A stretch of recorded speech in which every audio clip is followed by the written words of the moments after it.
This brings me to slide 9. Money laundering and terrorism financing are linked, but not all money laundering is terrorist financing. But most terrorist financing is money laundering. The differences are that money laundering is the process of concealing the illicit origin of proceeds of crimes, and funds are always of illicit of origin, and terrorist financing is the collection or the provision of funds for terrorist purposes. And funds can stem from both legal and illicit sources. All in all, the primary goal of individuals or entities involved in the terrorism financing is therefore not necessarily to conceal the sources of the money, but to conceal both the funding activity and the nature of the funded activity, meaning that the origin of the sender and its purpose. It is important to look at passive and active recruitment because the three preceding sources for terrorist recruits is the support that is gained from the terrorist organizations, and also support from nonprofit organizations, and lastly from illegal activities. And previously mentioned, sources of funding out of the financial system is through the sales of drugs, weapons, extortion, illegal sale of art, oil, and taxation, etc. And as well part of terrorism financing. The unfortunate part about the cost of operations for terrorist attacks were not that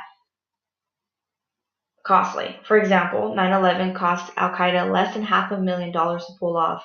According to the 9/11 Commission report, the property damage alone cost about $100 billion, and estimates of the total economic damage inflicted by the attack range up to $2 trillion.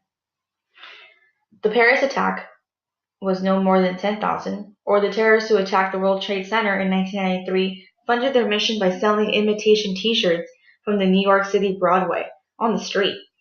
Terrorism funding in nonprofit organizations exists, for example, through Muslim religion. One of the pillars, zakat, is an obligatory 2.5% annual donation of one's own wealth in cash to nonprofits for religious purposes and is given to the trusted community leaders. Those institutions and community leaders are believed to choose adequate nonprofits that align with their religious beliefs. However, sometimes these charities falsely spread the message of Islam, and instead they find themselves funding jihad movements. The other issue at hand is that the difficulty to investigate each nonprofit by the U.S. Treasury Department. It's pretty hard. At times there are nonprofits that are obvious in their malicious intent, while others sound nonprofits with great purpose. However, they have bad intention individuals working within them. And as previously mentioned, the remittance systems such as informal value transfers, IVTS, and hawalas are the financial service that is preferred when transferring funds across areas that are far-reaching because it is inexpensive, and also there's less restrictions.